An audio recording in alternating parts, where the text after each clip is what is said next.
दोस्तों आज की इस वीडियो से हम शुरुआत कर रहे हैं हमारे प्रिंसिपल ऑफ मैनेजमेंट की। जी हाँ दोस्तों, अगर मैं बात करूं, ऑलरेडी मैंने इकोनॉमिक्स की वीडियो बनाई है, जाके अगर अभी तक आपने चेकआउट नहीं किया है तो जाके चेकआउट कर लो। जो टारगेट लाइक्स है वो कंप्लीट कर लो, कमेंट पूरा कर दो, मैं आपके लिए सेकंड वीडियो भी लेकर हाजिर हो जाऊंगा। अब आज की इस वीडियो में मैं शुरुआत कर रहा हूं आपके ओसेम की, क्योंकि ये जो फरमाइश थी वो आपके द्वारा ही रखी गई थी और आपके ही कहने पे मैं ये चीज आपके लिए लेकर आऊं। और अगर साथ ही साथ अगर आप चाहते हो कि मेरी नेक्स्ट वीडियो किस सब्जेक्ट पे होनी चाहिए, किस चैप्टर पे मैं वन शॉट बनाऊं या फिर किस सब्जेक्ट के चैप्टर पे मैं वन शॉट बनाऊं, तो प्लीज मुझे कमेंट सेक्शन में कमेंट करके जरूर बता देना। तो मैं आपके लिए जो वीडियो है वो लेकर हाजिर हो जाऊंगा दोस्तों।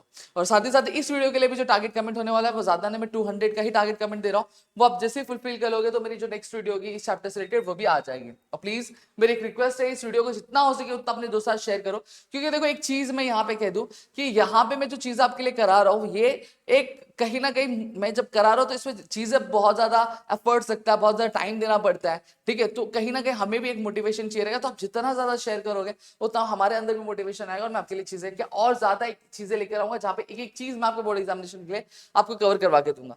चलिए बात करते हैं। सबसे पहली चीज अगर मैं बात करूं तो नेचर ऑफ प्रिंसिपल मैनेजमेंट क्या बोला है, नेचर क्या है। ये जो साइंटिफिक प्रिंसिपल्स हम पढ़ने वाले, ये 14 प्रिंसिपल्स पढ़ने वाले, इनका नेचर क्या है। तो पहला क्या है, यूनिवर्सल एप्लीकेशन। मतलब क्या है, मतलब ये जितने भी प्रिंसिपल ऑफ मैनेजमेंट है वो हर तरह की ऑर्गेनाइजेशन में क्या हो सकते हैं, ये अप्लाई हो सकते हैं, चाहे वो ऑर्गेनाइजेशन बड़ी हो छोटी हो, चाहे वो एजुकेशनल सेक्टर की हो या फिर फिल्म सेक्टर की हो, किसी भी तरह की ऑर्गेनाइजेशन हो, उसमें ये जो लॉज है, ये जो प्रिंसिपल्स है, ये प्रिंसिपल्स क्या हो सकते हैं, अप्लाई क्या किए जा सकते हैं दोस्तों, ठीक है। साथ ही साथ अब ऑर्गेनाइजेशन के अंदर भी जो अलग अलग लेवल का मैनेजमेंट होता है, टॉप लेवल हो गया, मिडिल लेवल होगा, लोअर लेवल होगा, तो इन सभी लेवल पे भी ये जो प्रिंसिपल्स होते हैं ये एप्लीकेबल होते हैं। यही बोला, can be applied to all types of organisation irrespective of their size and nature and to the all levels of the management general guidelines। अब यहाँ पे अगर मैं बात करूं तो ये जो प्रिंसिपल ऑफ मैनेजमेंट आपको क्या करता है, गाइडलाइंस। जैसे फॉर एग्जांपल आपकी ऑर्गेनाइजेशन है, आपकी ऑर्गेनाइजेशन में एक प्रॉब्लम क्रिएट हो गई, अब प्रिंसिपल ऑफ मैनेजमेंट आपको ये नहीं बताएगा कि बेसिकली इस प्रॉब्लम के लिए आपको क्या करना चाहिए, इसका बेस्ट सोल्यूशन क्या होगा।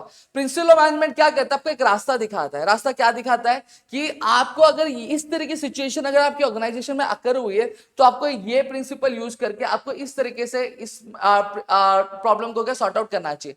जैसे फॉर एग्जांपल आपकी ऑर्गेनाइजेशन में जो काम है वो प्रॉपर नहीं हो पा रहा है, लोग कंफ्यूज है अपने काम को लेकर, तो वहां पे आपको क्या करना चाहिए, वहां पे आपको जो यूनिटी ऑफ कमांड करना चाहिए। क्यों, क्योंकि हो सकता है कि आपकी ऑर्गेनाइजेशन में 4-5 बॉस होंगे और एक बंदे को दो बंदे को क्या कर रहे हैं, वो 4-5 बॉस इंस्ट्रक्शन दे रहे हैं, जिसकी वजह से वो क्या कर पा रहा है, वो फोकस नहीं कर पा रहा है एक पर्टिकुलर काम पे। तो ये आपको क्या दे दे, एक रास्ता दे दे। यूनिटी ऑफ कमांड क्या कहता है, यूनिटी ऑफ कमांड ये कहता है कि भैया एक बार में एक बंदे को एक ही बंदा ऑर्डर देना चाहिए, 10 बंदे ऑर्डर नहीं देने चाहिए। 10 बंदे देंगे तो ऑर्डर तो वो चीज काम प्रॉपर्ली हो पाएगा, नहीं हो पाएगा। तो देखो एक आपको क्या दे दिया, गाइडलाइन दे दिया कि आपको इस तरह की प्रॉब्लम को इस ये प्रिंसिपल यूज करके क्या करना चाहिए, सॉल्व क्या करना चाहिए। फिर principle are found by practice and experiment. अब ये जो प्रिंसिपल है फॉर्म कैसे हुए, ये प्रिंसिपल कोई सिर्फ लिख दिया हो गया ऐसे नहीं है। ये जो प्रिंसिपल, ये बहुत सारे जो रिसर्चर्स थे, ठीक है, बहुत सारे जो एनालिस्ट थे, उन्होंने क्या किया, उन्होंने हर एक टाइप के ऑर्गेनाइजेशन में ये सारे प्रिंसिपल्स क्या किए, अप्लाई किए। अप्लाई करने के बाद ऑब्जर्व किया, ऑब्जर्व करने के बाद चेक किया कि क्या ये जो प्रिंसिपल्स हमने अप्लाई किए क्या ये फ्रूटफुल है ऑर्गेनाइजेशन के लिए। अगर फ्रूटफुल थे तो किस तरीके से थे, अगर खराब हुए, अगर फ्रूटफुल नहीं था तो किस वजह से नहीं था, क्या रीजन थे जिसकी वजह से वो फ्रूटफुल नहीं था। तो इन सभी चीजों को क्या स्टडी करने के बाद क्या हुए, ये प्रिंसिपल्स क्या हुए, अप्लाई हुए, हमें पढ़ने के लिए क्या दिए गए। फिर क्या होता है, फ्लेक्सिबिलिटी। अभी जैसे लॉज हम पढ़ते हैं, इकोनॉमिक्स में हमने लॉज पढ़ा है, तो लॉज के फ्लेक्सिबल है, उनको हम अपने हिसाब से चेंज कर सकते हैं, नहीं, उनको हम अपने हिसाब से चेंज नहीं कर सकते।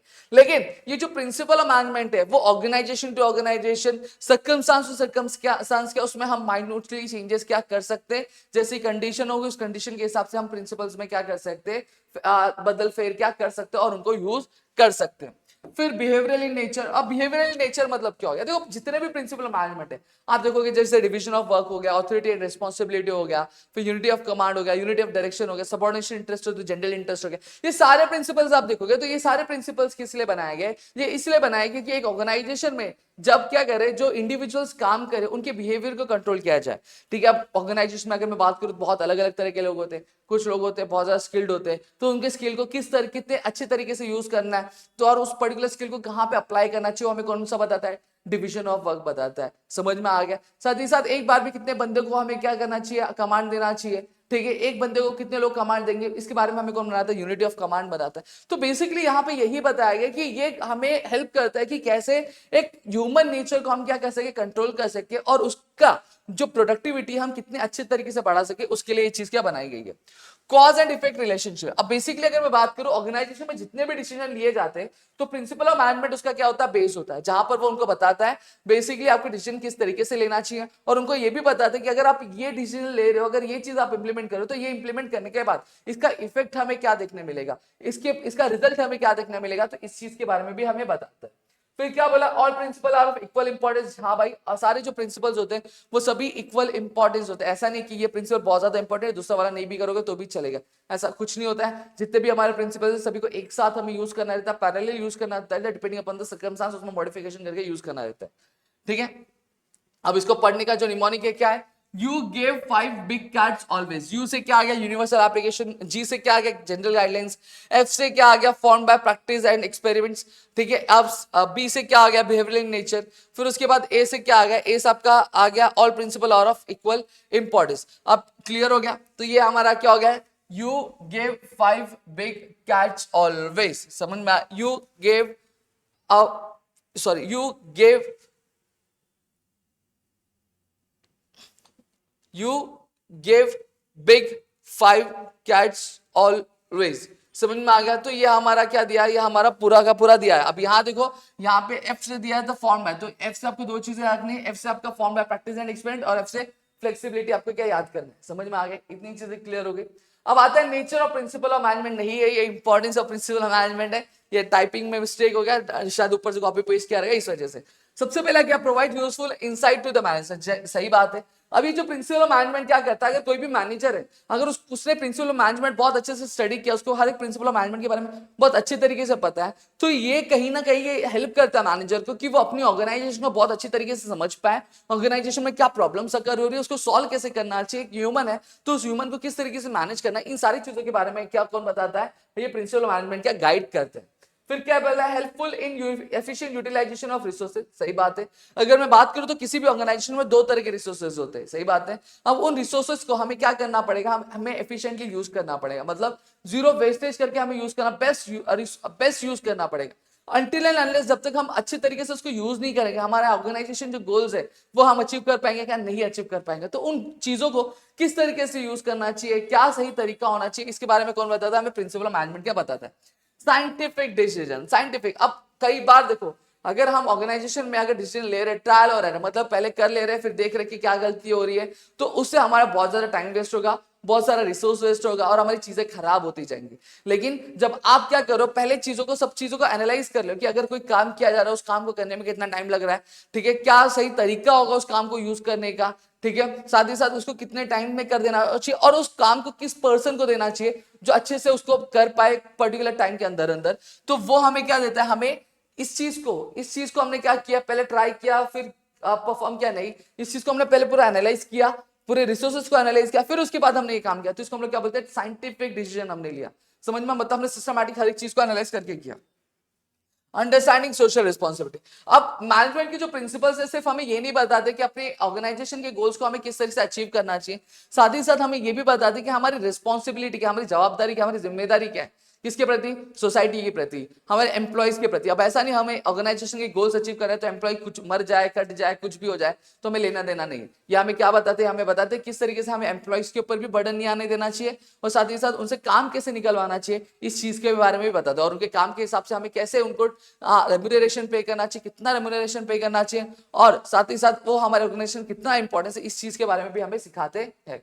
Encourages research and development. अब जो प्रिंसिपल ऑफ मैनेजमेंट हमें यह बताते हैं कि जो जैसे जैसे टाइम चेंज हो रहा है, ट्रेंड चेंज हो रहा है, तो हमें बिजनेस को क्या करना चाहिए, वो ट्रेंड, वो जो चेंजेस है वो अडेप्ट करना आना चाहिए। इसके बारे में हमें कौन बताता है, हमें प्रिंसिपल ऑफ मैनेजमेंट क्या बताते हैं।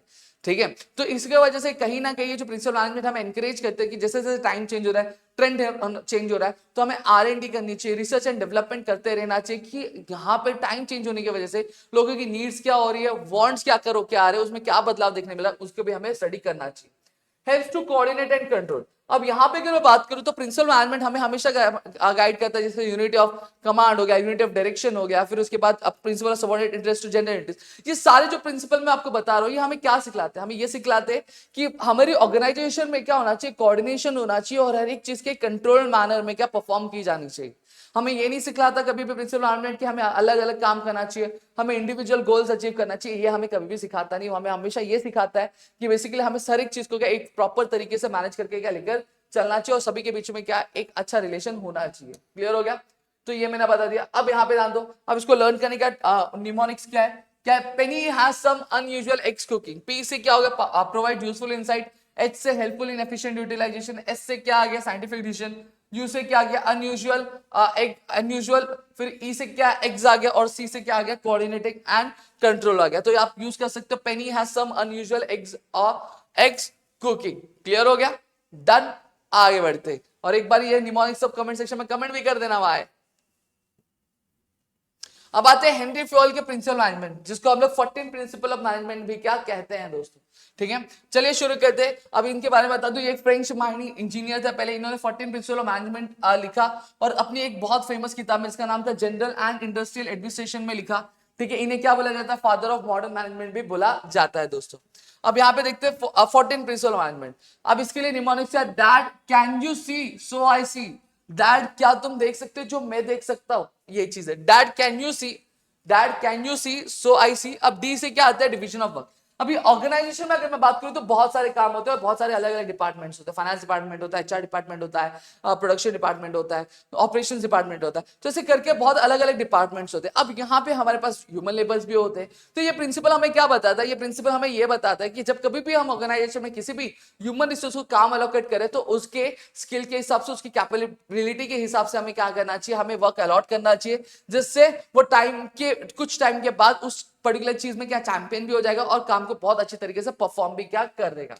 Authority and responsibility. अब ऑथोरिटी एंड रिस्पॉन्सिबिलिटी हमें क्या कहता है, हमें ये कहता है कि हमें पूरी ऑर्गेनाइजेशन में हर किसी को ऑथोरिटी नहीं देनी चाहिए। हमें एक पर्टिकुलर बंदे को क्या देना चाहिए, एक अधिकार देना चाहिए कि वो काम को किस तरीके से करना चाहिए, उसका डिसीजन एक सही तरीके से ले पाए। और साथ ही साथ रिस्पॉन्सिबिलिटी क्या कहता है, वो यह कहता है कि अगर जिस बंदे को हमने ऑथोरिटी दी कि आपका ये जो काम है, ये काम कैसे करना है, क्या करना है, किस तरीके से करना है, वो सारा चीज आपके जिम्मे है, तो ये ऑथोरिटी होती। लेकिन साथ ही साथ उसके ऊपर ये भी जवाबदारी होनी चाहिए कि काम ना पूरे होने पर तो रिस्पॉन्सिबल भी वही होगा, काम अच्छा हुआ तो भी रिस्पॉन्सिबल वही होगा। तो ऑथोरिटी मतलब क्या होता है, right to take decision. Responsible मतलब क्या होता है, रिस्पॉन्सिबल मतलब ये होता है कि अगर काम हो रहा है, ठीक है, जवाबदारी को हम लोग रिस्पॉन्सिबिलिटी बोलते हैं।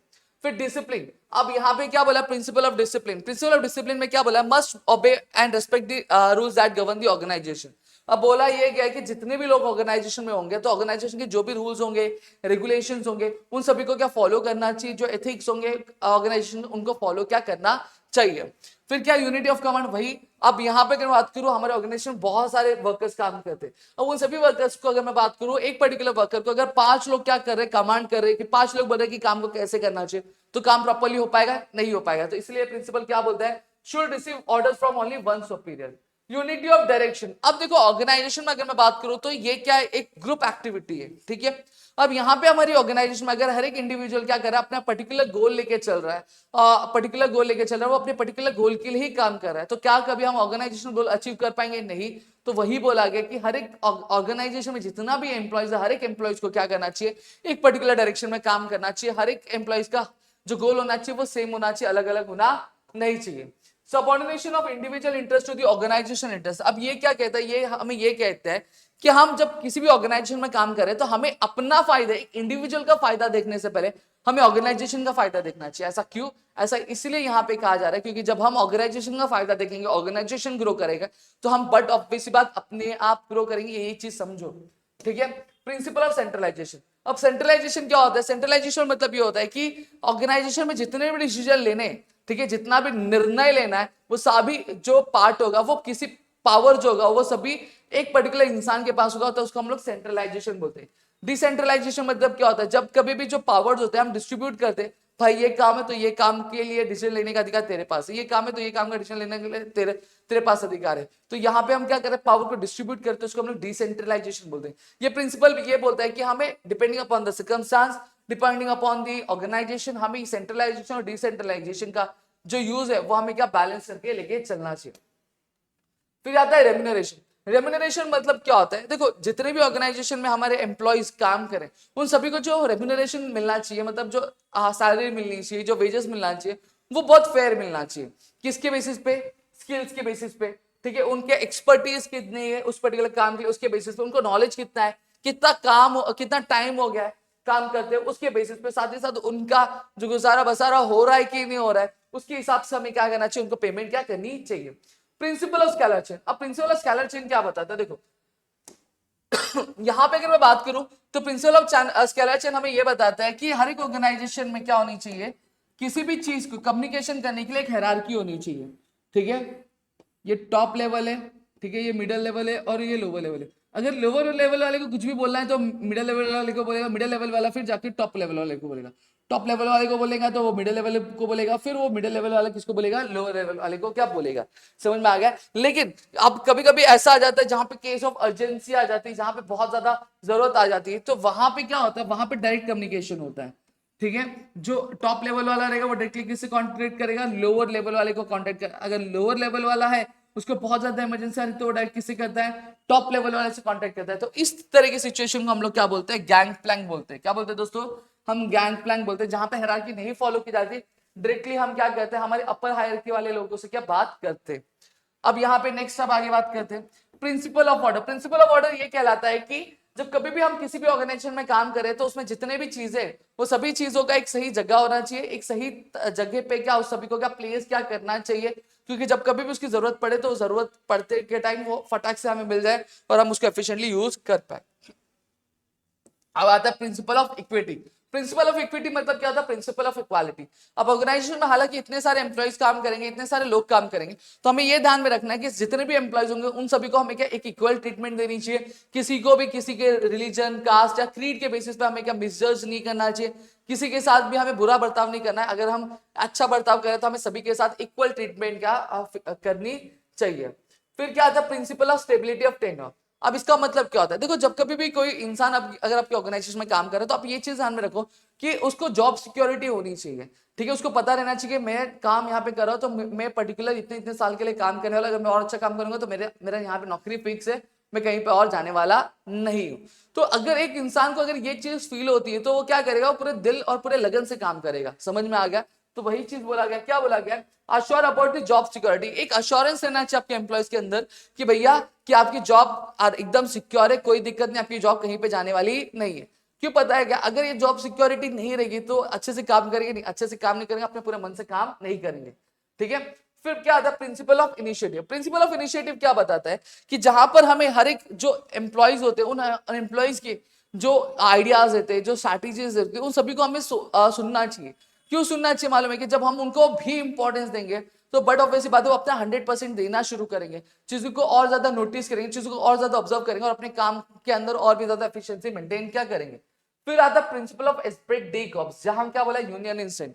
मतलब ये बोला है कि हमारी ऑर्गेनाइजेशन में एक यूनिटी होनी चाहिए, क्योंकि देखो यूनिटी अगर रहेगी तभी हम क्या करेंगे, एक पर्टिकुलर गोल की टुवर्ड्स बढ़ पाएंगे और अपनी चीजों को अचीव कर पाएंगे। अगर यूनिटी ही नहीं रहेगी तो अंदर ही डिस्क्रिमिनेशन रहेगा, तो क्या हम कभी भी ऑर्गेनाइजेशन गोल्स अचीव कर पाएंगे, कभी भी गोल्स अचीव कर नहीं पाएंगे।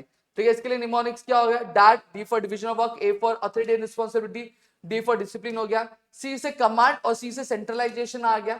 ठीक है, यू से अगर मैं बात करूं तो यू से आपका क्या आ गया, यू से यूनिटी ऑफ डायरेक्शन आ गया। फिर एस से अगर मैं बात करूं तो एस से आपका क्या आता है, एस से स्केलर चेन आ जाता है।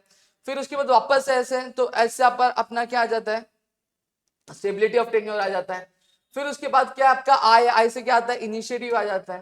फिर वापस एस से, तो एस से हमारा क्या आ गया, एस तो हो गया ना भाई। फिर यहाँ पे ई है तो एसपी डीकॉप्स और ये मैं यहाँ पे हाईलाइट करना रहेगा मेरा, एसपी डीकॉप्स और इक्विटी वाला पार्ट भी यहाँ पे हमारा कवर हो जाता है। तो हमारा आंसर है that can you see, so I see. अब आते हैं प्रिंसिपल ऑफ साइंटिफिक मैनेजमेंट। अब यहाँ पे अगर मैं बात करूं तो ये क्वेश्चन से बहुत लोगों को डर लगता है, लेकिन 14 प्रिंसिपल्स अगर आपको आते हैं तो ये सेम उसी तरीका है, इसमें कुछ बहुत बड़ी चीज नहीं है, तो डरने की जरूरत नहीं है।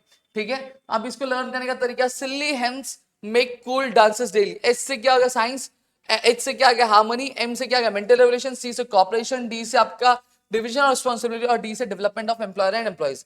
अब science not rule of thumb. अभी मैंने आपको बताया कि जब कभी भी हम ऑर्गेनाइजेशन में कोई भी डिसीजन ले रहे हैं तो हमें क्या करना चाहिए, हमें कभी भी रूल ऑफ थंब मतलब पर्सनल जजमेंट के बेसिस पे कोई भी डिसीजन लेना नहीं चाहिए। हम जब कभी भी कोई ऑर्गेनाइजेशन में कोई भी डिसीजन लेनी चाहिए तो हमें एक साइंटिफिक अप्रोच अपनाना चाहिए, मतलब हम हर एक चीजों को सिस्टमेटिक पढ़ के, सिस्टमेटिक चीजें समझ के, स्टडी करके, फिर उसके बाद दूसरों की भी राय लेकर फिर हमें क्या करना चाहिए, डिसीजन क्या लेना चाहिए। अगर हम अपने पर्सनल जजमेंट के हिसाब से अगर कोई भी डिसीजन ले रहे हैं तो हो सकता है वो गलत हो जाए और इससे ऑर्गेनाइजेशन का बहुत बड़ा नुकसान हो सके। हार्मनी नॉट डिस्कॉर्ड, मतलब क्या बोला गया, हर एक जो ऑर्गेनाइजेशन में जितने भी एम्प्लॉइज होते हैं और मैनेजमेंट होते हैं उन दोनों के बीच में क्या होना चाहिए, एक पीसफुल रिलेशन होना चाहिए। अब कई बार देखा जाता है कि जो एम्प्लॉइज होते हैं वो मैनेजमेंट से खफा रहता है और जो मैनेजमेंट होते हैं वो एम्प्लॉइज से खफा होते हैं। अब इसकी वजह से क्या होता है, दोनों के बीच में एक बहुत बड़ा तनाव हो जाता है और ऑर्गेनाइजेशन अपना जो गोल है वो अचीव कर पाते हैं, वो अपना गोल अचीव नहीं कर पाता है। तो वही बोला गया कि जो एम्प्लॉइज होते हैं और जो मैनेजमेंट होता है दोनों के बीच में जो हार्मोनी होनी चाहिए, डिस्कॉर्ड मतभेद नहीं रहना चाहिए। अगर मतभेद रहेगा तो हम गोल्स कभी भी अचीव नहीं कर पाएंगे। मेंटल रेवोल्यूशन, मेंटल रेवोल्यूशन मतलब क्या होता है, change in the attitude of employees and management towards each other. अब जो एफडब्ल्यू टेलर थे वो क्या बोलते हैं, वो बोलते हैं कि यहाँ पे अब जरूरत ये आन पड़ी है, जो एम्प्लॉइज और साथ ही साथ जो मैनेजमेंट है उन दोनों का जो एक दूसरे की तरफ जो सोचने का तरीका है, जो एक दूसरे के लिए जो परसेप्शन है वो चेंज होने की जरूरत है। अगर यहाँ पे अगर मैं बात करूं तो एम्प्लॉइज को मैनेजमेंट को जो है एम्प्लॉइज को समझना चाहिए एम्प्लॉइज क्या प्रॉब्लम फेस कर रहे हैं, किस कंडीशन से गुजर रहे हैं, और साथ ही साथ एम्प्लॉइज को भी मैनेजमेंट की चीजों को समझने की जरूरत है कि मैनेजमेंट अगर ऐसा कर रहा है तो क्यों कर रहा है, क्या रीजन हो सकता है, बेनिफिट ऑर्गेनाइजेशन के बेनिफिट के लिए क्या काम कर रहा है कि नहीं कर रहा है। फिर क्या रहा है, cooperation not individualism, cooperation not individual, mutual cooperation between employees and management. अब यहाँ पे ये बोला गया कि एक जो रिलेशन होना चाहिए एम्प्लॉइज और आपके मैनेजमेंट के बीच में, वो क्या होना चाहिए, वो एक दूसरे के साथ मिलकर काम करना चाहिए। ऐसा नहीं मैनेजमेंट अपने तरीके से काम करेगा और एम्प्लॉइज अपने तरीके से काम करेंगे। यहाँ पे कॉपरेशन चलना चाहिए जहां पे दोनों एक दूसरे की बातें सुने, दोनों एक दूसरे की प्रॉब्लम को समझे और दोनों एक दूसरे की चीजों को मद्देनजर रखते हुए चीजों का क्या परफॉर्म क्या करे। और साथ ही साथ अब यहाँ पे अगर मैं बात करूं तो अगर मैनेजमेंट अगर कोई रूल पास कर रहा है, कोई रेगुलेशन लेकर आ रहा है तो एम्प्लॉइज को समझना चाहिए, और जब अगर एम्प्लॉइज को कोई प्रॉब्लम हो रही है तो वहां पे क्या मैनेजमेंट को वो चीज समझनी चाहिए और एक दूसरे के साथ पैरेलली काम क्या करना चाहिए। फिर डिवीजन ऑफ रिस्पॉन्सिबिलिटी, अब यहाँ पे अगर मैं बात करूं जो मैनेजर्स है और जो एम्प्लॉइज है दोनों के बीच में उनकी जो जवाबदारी है वो क्या होनी चाहिए, वो डिवाइड कर देनी जानी चाहिए। जहां पे मैनेजर्स होते हैं, मैनेजर्स का काम क्या होता है, मैनेजर्स का काम ये होता है कि बेसिकली वो क्या करे, वो रूल्स फ्रेम करे, प्लानिंग करे। और वहीं एम्प्लॉइज का काम क्या होता है, जो मैनेजर्स मतलब जो टॉप लेवल और मिडिल लेवल वाले मैनेजमेंट वाले लोग होते हैं वो क्या करते हैं, वो रूल्स बनाते हैं, पॉलिसीज फ्रेम करते हैं और उनको इंप्लीमेंट करने का काम करता है ये जो लोअर लेवल वाले जो एम्प्लॉइज होते हैं उनका काम होता है। तो जो उनका मैनेजमेंट का काम क्या है, मैनेजमेंट को करना चाहिए, और एम्प्लॉइज का काम क्या है, एम्प्लॉइज को अपना काम क्या करना चाहिए। Development of employer and employees for the greater efficiency and maximum prosperity. अब हम जानते हैं टाइम चेंज हो रहा है, ट्रेंड चेंज हो रहा है, चीजें चेंज हो रही है, ठीक है। अब कोई भी ऑर्गेनाइजेशन गोल है वो एक पर्टिकुलर बंदा अचीव कर सकता है, नहीं अचीव कर सकता, ठीक है। पुरानी स्किल से हम अचीव कर सकते हैं, नहीं पुरानी स्किल से अचीव नहीं कर सकते। तो यहाँ पे जरूरत ये आन पड़ती है कि हम क्या करें, हम हमारे ऑर्गेनाइजेशन के जितने भी एम्प्लॉयज हैं उन सभी को क्या time to time training provide करें कि वो कैसे अपनी स्किल्स बढ़ा सकते हैं, कैसे अपनी एक्सपर्टीज बढ़ा सकते हैं, उस चीज से रिलेटेड उनको अलग अलग सेमिनार में हम इन्वॉल्व क्या करें। क्लियर हो गया।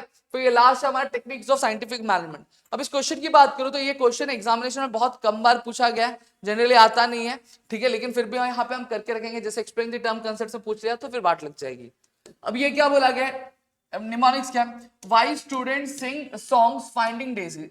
डब्ल्यू से वर्क आ गया, एस से स्टैंडर्ड आ गया, एस से साइंटिफिक आ गया, एस से साइंटिफिक सिलेक्शन एंड ट्रेनिंग आ गया, एफ से फंक्शनल ऑर्गेनाइजेशन और डी से क्या आ गया, differential piece wage rate plan आ गया, ठीक है। अब चलिए एक एक करके यहाँ पे इन चीजों को भी हम समझने की कोशिश करते हैं और देखते हैं कि बेसिकली ये चीजें हो रही कैसे, ठीक है। अब यहाँ पे 2 मिनट गाइस, ठीक है।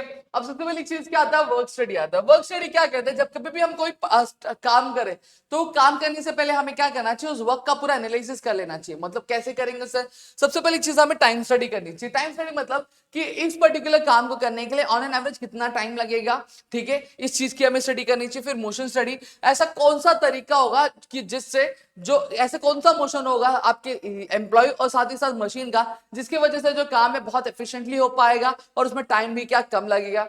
फिर तीसरा क्या होता है, मेथड स्टडी। मेथड स्टडी में बेसिकली हमें ये समझना होता है कि ऐसा कौन सा तरीका होगा, ऐसा कौन सा मेथडोलॉजी होगा जिसको यूज करके जो काम है कम टाइम में अच्छी एफिशिएंसी से क्या किया जा सके। और लास्ट क्या आता है आपका फैटिग स्टडी।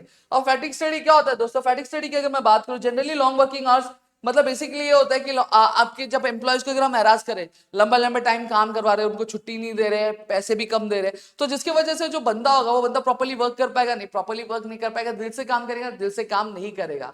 तो फैटिग स्टडी हमें ये हेल्प करता है कि किस तरीके से जो हेडेक है आपके किसके एम्प्लॉयज का, उसको किस तरीके से कम किया जाए, और उसको कम करते हुए हम हमारी प्रोडक्शन को किस तरीके से और बढ़ा सकते हैं, इस चीज के बारे में हमें बताता है। फिर क्या आता है, standardisation of tools and equipment. अब helps to reduce the wastage of resource and resources to improve the quality of work. अब यहाँ पे क्या बोला गया, यहाँ पे ये बोला गया कि हमें जितने भी टूल्स है, ठीक है, जितने भी इक्विपमेंट्स यूज किए जाते हैं प्रोडक्शन के लिए, हमारे काम के लिए, वो सभी क्या होने चाहिए, प्रॉपर्ली मेंटेन्ड होने चाहिए, उनका बहुत ही अच्छे से हमें ध्यान रखना चाहिए। क्योंकि अगर वो टूल्स और इक्विपमेंट्स अगर प्रॉपर्ली वर्क नहीं करेंगे तो जिससे क्या होगा, जिससे हमारा जो रिसोर्सेज होंगे, रिसोर्सेज भी क्या होंगे, खराब होंगे, बर्बाद होंगे। ठीक है, फिर क्या आता है, scientific task setting. Employees will complete the task according to their standards. अब हमें क्या करना चाहिए, अब हमें जब कभी भी हम कोई टास्क असाइन करें तो हमें उसका एक स्टैंडर्ड, उसका एक तरीका, उसका एक जो पैटर्न है, वो पैटर्न हमें फिक्स कर देना चाहिए कि इस पर्टिकुलर पैटर्न में ये काम क्या होना चाहिए। जब आप ये पैटर्न फिक्स कर दोगे तो एम्प्लॉयज को क्या पता चल जाएगा, एम्प्लॉयज को पता चल जाएगा कि ये काम हमें किस किस तरीके से करना है, कैसे करना चाहिए, और आपको भी एक क्लियर आइडिया रहेगा कि इस पर्टिकुलर काम को करने के लिए कितना टाइम जाएगा और कितना वक्त क्या लगेगा, और इतने पर्टिकुलर टाइम में कितना काम खत्म हो सकता है। Scientific selection and training. अब यहाँ पे अगर मैं बात करूं, जब कभी भी हम क्या करें, हम किसी भी एम्प्लॉय को हायर करें तो हमें साइंटिफिकली क्या करना चाहिए, उसको हायर क्या करना चाहिए, और ट्रेनिंग भी उसको उस हिसाब से देनी चाहिए। जैसे फॉर एग्जांपल अगर मैं किसी एम्प्लॉय को हायर कर रहा तो ये नहीं होना चाहिए कि मेरे किसी रिश्तेदार को, मेरे दोस्त को मैं हायर कर लूं जिसको कुछ आता ही नहीं हो। अब मैं जिस भी पर्टिकुलर काम के लिए किसी भी एम्प्लॉय को क्या हायर कर रहा हूं तो मुझे पहले चेक करना चाहिए कि उस पर्टिकुलर एम्प्लॉय को वो पर्टिकुलर काम आता है कि नहीं आता है। अगर उसे नहीं आता रहेगा तो उसको हायर करके कुछ मतलब निकलेगा नहीं। अगर वो कोई पर्टिकुलर बंदा है, उसको पर्टिकुलर काम बहुत अच्छे तरीके से आता है, तो अगर मैं उसको हायर करता हूं तो उसको हायर करने के बाद क्या कर सकता हूं, मैं उसको ट्रेनिंग दे सकता हूं, जिससे उसकी जो स्किल और एक्सपर्टीज और भी ज्यादा बढ़ जाएगी, और मेरे जो ऑर्गेनाइजेशन के जो गोल्स है वो और भी ज्यादा अच्छे से हो जाएंगे। फिर क्या आता है, function organisation. Planning actual work is supervised by the two different person. अब क्या बोला गया है, अब यहाँ पे अगर मैं बात करूं, मैंने अभी बताया जो प्लानिंग होता है, प्लानिंग कोई और करता है और एक्चुअल वर्क कोई और करता है। प्लानिंग कौन करता है, टॉप लेवल और मिडिल लेवल वाले लोग करते हैं, लेकिन जो एक्चुअल वर्क होता है वो कौन करता है, वो आपके लोअर लेवल वाले करते हैं। अब यहाँ पे अगर मैं बात करूं, आपके टेक्स्ट बुक में दो बताया गया। प्लानिंग लेवल पे कौन होता है, रूट क्लर्क वर्क होता है, जो हमें बताता है कि tells how work moves from one machine to the other, कि जो काम है वो कैसे एक मशीन से दूसरी मशीन पे जाता है। फिर क्या आता है, इंस्ट्रक्शन क्लर्क, जो कहीं ना कहीं इंस्ट्रक्शंस क्या करता है, बताता है हमें कि काम को कैसे करना चाहिए। फिर टाइम एंड कॉस्ट क्लर्क, ये हमें बताता है कि पर्टिकुलर काम को करने में कितना टाइम लगेगा और कितना खर्चा लगेगा। और फिर क्या होता है, डिसिप्लिन, कि डिसिप्लिन मतलब क्या होता है, डिसिप्लिन जो हमें यह बताता है कि पर्टिकुलर और फैक्ट्री में या फिर पर्टिकुलर ऑर्गेनाइजेशन में सारे एम्प्लॉइज को रूल्स ये फॉलो करनी चाहिए, और वो फॉलो कर रहे कि नहीं करे उस चीज को भी ध्यान रखता है। फिर क्या आता है, इंप्लीमेंटेशन लेवल पे। इंप्लीमेंटेशन लेवल पे पहला कौन आता है, गैंग बॉस। गैंग बॉस क्या करता है, एक्चुअल में काम पूरा करके देता है। फिर कौन आता है, स्पीड बॉक्स। स्पीड बॉस कौन होता है, स्पीड बॉस बेसिकली वो होता है जो पर्टिकुलर टाइम में, स्पेसिफाइड टाइम में, मतलब जितना टाइम देगा उस टाइम में ही क्या पूरा काम करके दे देता है। फिर क्या आता है, रिपेयर बॉस। रिपेयर बॉस क्या होता है, रिपेयर बॉस एक ऐसा बंदा होता है जो जितने भी मशीन्स होते हैं, जितने भी टूल्स होते हैं, उनको बनाने का और उनको मेंटेन करने का काम करता है। फिर इंस्पेक्टर। इंस्पेक्टर क्या करता है, इंस्पेक्टर जो होता है वो बेसिकली वो चेक करता है कि जो काम किया जा रहा है वो काम पर्टिकुलर जो स्टैंडर्ड्स को फॉलो करते हुए किया जा रहा है कि नहीं किया। अब differential piece wage rate plan क्या होता है, बेसिकली ये ऐसा है जहां पर हमने देखा था ना प्रिंसिपल ऑफ रेम्यूनरेशन, तो सेम उसी की तरह की जहां पर हमें एम्प्लॉयज को क्या उनके काम के हिसाब से, उनकी चीजों के हिसाब से हमें क्या करना चाहिए, पे करना चाहिए कि वो काम कर रहे हैं अच्छे से। नहीं, कोई इंसान है जो बहुत ज्यादा मेहनत कर रहा है, बहुत ज्यादा काम कर रहा है, उसे कंपनी को बहुत ज्यादा फायदा हो रहा है, तो हमें उसको क्या करना चाहिए, उसको ज्यादा पे करना चाहिए। और वही कोई बंदा है जो काम नहीं कर रहा है, कम काम कर रहा है, तो उसको हमें क्या कम पे करना चाहिए, जिससे वो भी मोटिवेट होगा कि अगर मैं भी ज्यादा काम करूंगा तो मुझे भी ज्यादा पेमेंट क्या मिलेगी। क्लियर हो गया। तो यहाँ पे मैंने पूरा का पूरा जो चैप्टर है वो मैंने आपको एक्सप्लेन कर दिया। आई होप आपको यहाँ पे चीजें समझ में आएंगी। Still if you have any kind of doubt please do let me know in the comment section. अभी तो बहुत सारी चीजें आने बाकी है, अगर आप चाहते हो कि मैं आपके लिए और भी कई सारी चीजें लेकर आऊँ तो प्लीज मुझे कमेंट सेक्शन में कमेंट करके जरूर बता देना, और जो टारगेट कमेंट 200 का उसे पूरा जरूर कर देना कि मेरे अंदर भी एक मोटिवेशन आए और मैं आपके लिए चीजें जल्द से जल्द लेकर हाजिर हो सकूं। तो मिलेंगे हमारे अगले वीडियो में, तब तक के लिए घर पे रहो सुरक्षित, अपना ध्यान जरूर रखना दोस्तों। जय हिंद दोस्तों।